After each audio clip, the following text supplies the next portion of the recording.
All right, hello and welcome. So today we're going to do something a little different. Last week I put out a video on Torchlight Infinite, and on it I basically described the monetization system of Torchlight Infinite, and I did so because there were a lot of videos out that were sponsored and were saying things that were just categorically wrong. They were told to say those things and they didn't have any reasonable reason to think that those things weren't true, but it turned out after the beta test came out they were not true. And so I wanted to shed some light on the reality of that system. But in doing so, this is not my normal content, by the way. My normal content is actually around a game called Last Epoch, an ARPG. This was unusual for me to make a video like this, but it kind of caught on a bit. It's had quite a few views in comparison to my normal. In doing so, though, I've noticed that there's a lot of, we'll say, misconceptions about a couple of terms that are used when talking about this sort of monetization, and that being pay to win and predatory monetization. So there's been several comments that I've noticed on that video that are, let's say, misunderstanding. I'm being charitable. They're misunderstanding both the concepts of pay to win and the concepts of predatory monetization. So what I want to do today is I want to talk about what those two terms mean, so that when you're in a conversation with people who are using them incorrectly or are using arguments against them that are not, they're not, I don't want to say logical. Logical is not quite the right term, but they're not actually hitting the target. You can refer them to what I'm saying here, whether it be through the video or just through your own knowledge of it. And you can combat that sort of conversation, because honestly, it's not very productive when people are just intentionally or misintentionally missing the mark on what you are talking about. So let's start with the concept of pay to win. This is easily the easiest thing to misunderstand. So the problem with this is win, the word win, the term win, is very ambiguous. Pay is not, of course, we know what that means. That means that you can buy something. But win, in the context of when we're saying pay to win, is very ambiguous, and it leads to moving the goalpost, the concept of moving the goalpost, which is you mean a particular concept and someone comes back and defends the pay to win by basically talking about something that has nothing to do with what you're trying to say, saying that what pay to win means is something else than what you mean. They're defining it differently than you. So what we're going to do now is we're going to define what falls under pay to win, because it's really an umbrella concept. It can apply to a lot of different things, and generally this means some sort of advantage that you get inside the game that you would only get through paying, or can get through paying. It doesn't have to only be through paying, but that you can now get through paying instead of getting through actually playing the game. And there are a lot of advantages you can get. Some of the more obvious ones, let's go ahead and just draw some stuff here. Let's see. That's actually not what I wanted to use. Let's use the nice little arrow tool. So let's just draw a couple of these. Oop. Okay, so the obvious one is power, right? So if you can pay for power, it gives you an advantage. It gives you an advantage in a lot of different ways. You could also pay for convenience. So convenience is, I should actually, now that we're talking about convenience, I should bring this up. What pay to win means, even to people who don't like pay to win, can vary. Convenience is probably the best example. So the probably most known example of convenience being something that is problematic but not agreed on would be the stash tabs in Path of Exile. So in Path of Exile, you can buy stash tabs, right? And stash tabs aren't a direct power increase to your character. They're considered to be convenience, because all they're doing is increasing the amount of space in your bag, more or less. They also do one other thing, which is if you get premium stash tabs, you can then automatically list them on the market for purchase. So these premium stash tabs are very, very important for trading. But even if you don't trade, these are still highly valuable because it increases your efficiency. So if you can more easily store the things you want and store more of it, either for your own use or for trade to others, then it's easier for you to stack that sort of currency, gear, whatever it is that you're trying to get, and do it quickly and continue to work through the game and therefore get more per hour. So that's why there are a lot of people who consider convenience pay to win. And in Stash Tab's case, I also do, although I think it's a relatively low level. It does fall under that umbrella for me. So these are two of the major things that we think about when it comes to pay to win. Are you getting power, or are you getting convenience that can somehow benefits your ability to gain power. So you gain power by being more efficient, by being able to play faster, by being able to get more X per hour, and therefore you were better off than if you didn't have it. Now, where pay to win tends to get ambiguous, though, is what these apply to. So, for example, this is where the concept of, actually, let's put this on the board. So, if you've ever seen someone say, what are you even winning? What are you even winning, bro? Like, what are you even winning when you pay to win? This happens a lot with like single player games or with games that don't have PvP, where this is how someone will combat when someone says, this is pay to win. Like, what are you even winning? You're not PvPing me. And a lot of games will actually, they will buy into this by saying, okay, all of your PvP stuff is normalized, right? It's all the gear is the same. You can't actually buy any of that. It only applies to PvE, and then proponents of it can be like, yeah, see, you can't win because you're not playing against somebody else. You're not beating somebody else. But this is such a narrow concept of winning, and it doesn't even fit in day-to-day life. We win a lot of ways in life. We also lose in a lot of ways in life that have nothing to do with some other person. For example, you might think that you won by getting out of bed today. It might have been a really hard day to get out of bed. Maybe you were really tired. Maybe you weren't very motivated. Maybe you have depression. And getting out of bed was a really big step for you to do. To just get out of bed, that's a win. That's a victory. Because you weren't even sure you were going to be able to do it. And it was like you're effectively competing against yourself trying to get out of bed. And when someone says, what are you even winning because you weren't against somebody? Well, it negates that concept of winning. It's like, well, that's not winning. Like, but of course it is. Of course you've won there. You did the thing that you wanted to do, that you thought was the more important thing, the more beneficial thing, over the thing that was less. When it was not guaranteed that you would do so, you had to actually try, and you succeeded. That's a win. You won that.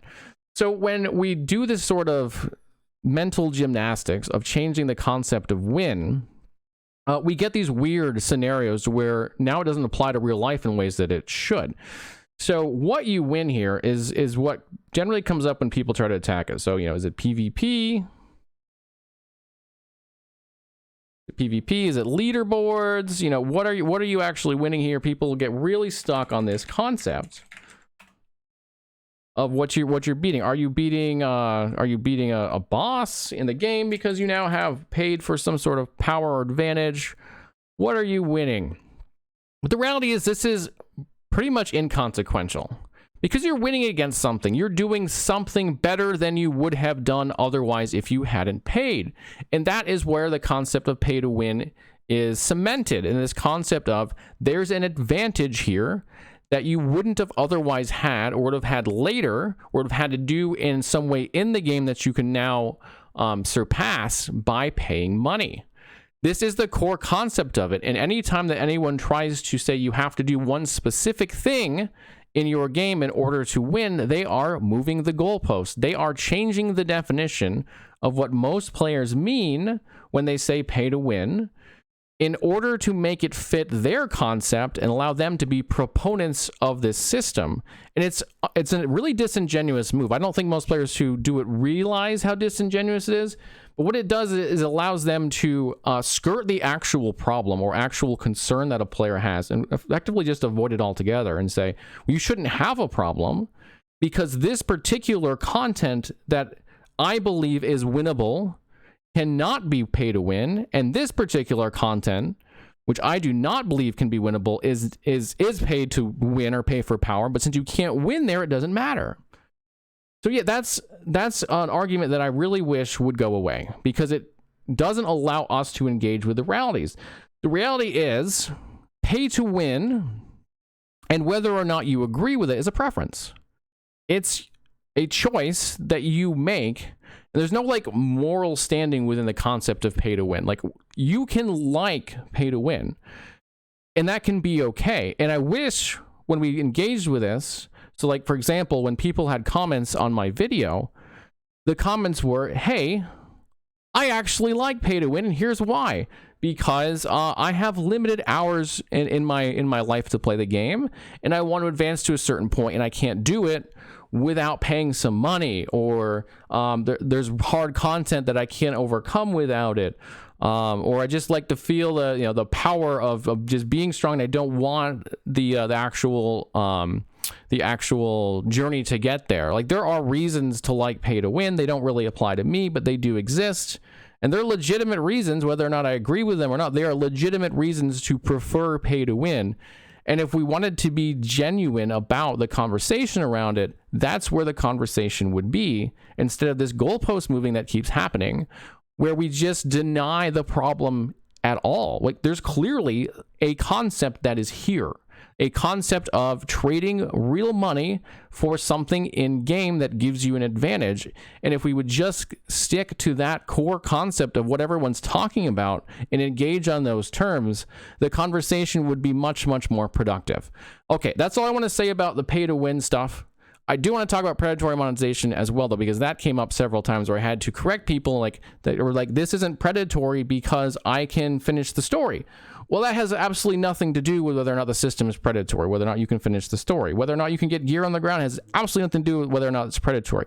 When we're talking about predatory, what we're talking about is the psychological concepts that a developer is employing to try to pressure you to spend money. And further on than that, to take it beyond that, they're not just pressuring you to spend money, they are preying on people who have low impulse control and are susceptible to gambling tendencies to try to turn them into whales effectively and make a whole lot of money off of those people. And the reason that you employ these things, as far as I can tell, are purely greed. Now, I do want to backtrack just slightly here and talk about the concepts of pay to win and predatory monetization as they relate to each other, because when people talk about these two things, they tend to talk about them together as if they're the same concept. Hopefully, we're quickly understanding here that they're not, but they're almost always used together. If you have pay to win, you almost always have predatory monetization, and vice versa. And the reason I think that is because these are both systems of maximizing profit. And if you put them together, they get even more profit. So if you need any proof of this, just look at mobile games. Mobile games are absolutely famous for pay to win and predatory monetization coupled together to create far, far more profit, far, far more revenue than PC and console games, I believe, put together can make. So we know these systems work for money making. The problem is, how are they affecting the player? And a developer that really, truly cares about their player base would be considering that. But if you use heavy-handed predatory monetization a la Diablo Immortal, then it's hard for me to see how you care about your player base. Because if you're employing tactics like fear of missing out is a huge one that's used, FOMO. Fear of missing out is you have a limited time to buy this purchase. It is on sale. It is a high value thing compared to the normal things that you could purchase. You better purchase this now or else. Another way that FOMO can be employed is through gaining power through a seasonal pass. You have to better get the seasonal pass because it's got all this extra bonuses. You better hurry up and get them or else you're going to miss out. FOMO is a really high pressure tactic that's used a lot. And it was also used in Torchlight Infinite, and it's used in just about every pay to win predatory monetization coupled scheme that is out there. Another one is, I'm going to call it luring. I don't actually know the official, the actual psychological term of this. It might actually be something along those lines. But this is the concept of, let's get you to spend some money early so that we get you hooked. We're going to give you really good new player benefits. Like, here's a 99-cent package. This 99-cent package, great value. Buy it now while you're a new player. There's no reason not to. It's only $1, bro. You can spend $1 on a game, can't you? Like, just to support the devs. Please just spend this $1 and get all these great rewards for it. This is luring. This is getting you to actually open your wallet, break the ice, and spend a little bit of money so that the next purchase seems a little bit easier because you've already done it once.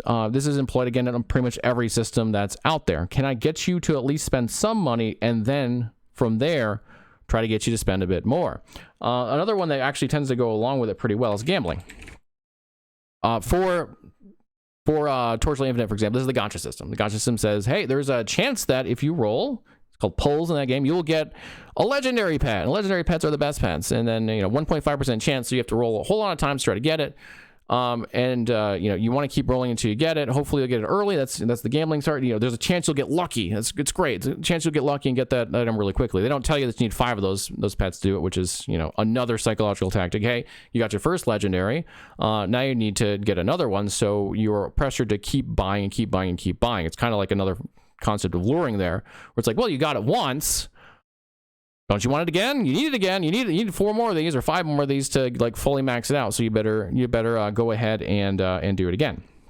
There's another concept that goes along with gambling that's really, really strong, and I've seen this one play out in a number of times, which is the sunken cost fallacy. This is playing on a psychological tendency of players or people, just people in general, to invest in something that doesn't work out, and instead of dumping it and moving on and cutting the losses, they continue to invest in it, hoping they can turn it around because they've already invested so much in it. And if they don't continue to invest, that's all lost. Like they've lost all of that investment. They've done it for nothing. This is a psychological fallacy that we as humans, we all have this concept. We all can fall prey to it. And in video games, it's a very easy thing to create, especially when you have a gacha system, for example, or some sort of gambling system, because if you are unlucky, your hope is over time that you will get lucky. There's actually another psychological fallacy that plays into this, where people think that if they get unlucky, eventually their odds are going to start going into their favor, when it's absolutely not true. Your odds are always the same no matter what you do. You're just as likely to be unlucky in any particular pull, for example, the gacha system, as you were any other one. There's nothing that's changing from pull to pull. But people fall for these things and they spend way more money than they otherwise would. If you like, I'm going to spend $10 in the gacha system to try to get this particular whatever item or pet, and you fail to do it, you're probably going to feel tempted to keep going because you just wasted that $10. But if you did another 10, maybe you get it, and $20 ain't so bad for that. Like that's almost it's not reasonable to me, but maybe that feels reasonable to you. So let's do another 10, and maybe we'll get it there, and then if the first 10 won't feel like it was lost. Well, then you're $20 in, you still don't have it. What do? Now you've lost $20 instead of $10. The loss is double. If you just put $10 more in, it's only $30. It's only $10 more. You've already lost $20. That would be worth it, right? That was only $10 extra. And you can see how this can pile up on a person, especially someone who is susceptible to these kind of tactics, who has low impulse control, who has a gambling addiction. They very, very quickly can fall prey, that's why this is predatory, to these psychological concepts and spend way more money than anyone should probably ever spend in a video game, and usually on something that's very low value overall, really. Like one legendary pet should be very low value overall to that video game, but we'll put a whole bunch of money into it because the devs are tempting you to do so and preying on those psychological tendencies. I want to make a quick statement here, though, like that. If just because someone's a dev of a game like this doesn't mean that they buy into this stuff or agree with it or had anything to do with it. There's a lot of devs that just want to make a good game. They happen to be at those studios. You can think that maybe they shouldn't be there or whatever you want on that, but I just want to make it clear that I don't think that all devs are bad because they're in a studio that's doing this. I generally personally put the blame on the executives who greenlight these systems, that do it because they want to make all of the money. Really, they want all of the money, and these are the best way for them to do it. So these are just some of the ways that predatory monetization occurs in video gaming right now. There are a lot of other psychological tactics that can be employed, but what I wanted to do here is make it clear that these are two different concepts and that they are pretty clear. Actually, like pay to win is a pretty clear concept, and all it means is, I actually think we should probably change the pay for advantage. Like pay for advantage. If you say pay to win and you replace that with pay for advantage, then you've probably gotten the concept. You probably understand what it means, because that's all we're talking about. Is you're getting advantage. It's more easy for you to overcome something in the game or to do better in the game than you otherwise do. Your performance is improved by spending money. You have an advantage. And predatory monetization is talking about those psychological tactics that are employed against the player to try to get them to spend more money. And they include things almost always, not always, but almost always in the pay to win category, because those are high value items. Those are things that players are more likely to spend money on, and if they don't get them, are more likely to really want to get them, and probably more likely to fall to things like sunken cost fallacy and fear of missing out, and getting lured into that system, and then having the gambling issues all pop up, all that stuff. This all works together. These are very fine-tuned systems at this point. Like they're working like a well-oiled machine against the player, to try to get them to put all of this money into that system. So for me, I want to make it clear, pay to win itself, the concept of pay to win, I don't think there's like a moral issue with that. I don't like it. I don't like it in my video games. I don't want someone to have an advantage over me because they spent money, and I don't want to gain an advantage because I spent money. But I understand the reasons why other people might like it. I don't think they're like bad people for liking that, right? Like it's, yeah, okay, you like it for those reasons. I get it. I disagree with you, but I get it. Predatory monetization to me is a moral issue. It's a developer preying on someone, trying to get them to do something that the developer themselves knows the player should not do. The player should not be spending that kind of money on this video game. If they thought it was okay, they wouldn't try to lure you in. They wouldn't try to prey on your fear of missing out. They would just present you with the options. They'd say, "Hey, do you want all your gems for $100,000 in Diablo Immortal? Well, $100,000. There you go." But no one's going to do that. I mean, well, not no one. Almost no one's going to do that. Certainly, far fewer people are going to do that than someone who's going to just spend way more money on the game than they intended on because they got caught up in these systems. These systems are more profitable than just providing a player with pay-to-win avenues and letting them have at it. You have to create this sort of shadow of shadow's probably not the right word, but like this cloud over it of psychological ambiguity for the player, where they don't necessarily realize what's happening to them, and then all of a sudden, next thing they know, they spend $1,000 in a game they want to spend like $10 on. You know, this actually happens. That's not a like crazy this happens to people where they spend so much money on a game because they get so invested in it, they don't feel like they can get out of it. They have to keep investing in it because they've already invested so much, and that would be a waste. And anyway, I think I've made that point fairly clear at this point. This is what we were talking about in Torchlight Infinite, and I hope that a video like this that clarifies the two concepts is helpful to people who are maybe against these concepts, but are struggling with people who are using, for example, the moving the goalpost strategy to try to undermine them, to recognize exactly what we're talking about and being able to talk about those things specifically and avoid having that happen. And for people who don't understand what people are having problems with, for example, like if you're okay with pay to win and you've been someone who's used the goalpost moving, maybe you can now also come to a more clear understanding with a person, and we can talk about these things at the same level, because as long as you're on different levels here, as long as you're defining win differently than I'm defining win, then we're not talking about the same thing. There's no productivity to be had there. There's no understanding to be had there. We'll never be able to come to any sort of agreement or understanding, or at one side, you know, maybe learning something from the other side, because it's like, I don't know, it's like me coming to you and being like, what would be a good example of this? Do you like food? And you're like, no, I don't like cars.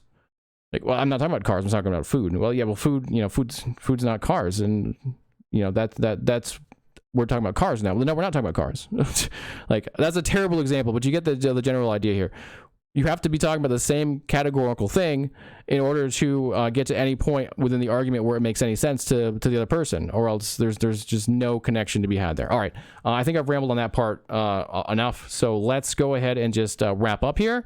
Thank you so much for watching. I'm going to try not to do too much commenting on this video, but I'm sure I'm going to get lots of comments, and I'm going to have to do some sort of clarification, and I probably missed some concepts in here. Like, I don't think this is all the pay to win. I think this is all the predatory monetization, but hopefully I've got most of the concepts generally here, and we can start to talk about this in a way where we have mutual understanding amongst the parties. All right, thank you so much for watching. Have a great rest of your day, and I'll see you all again real soon.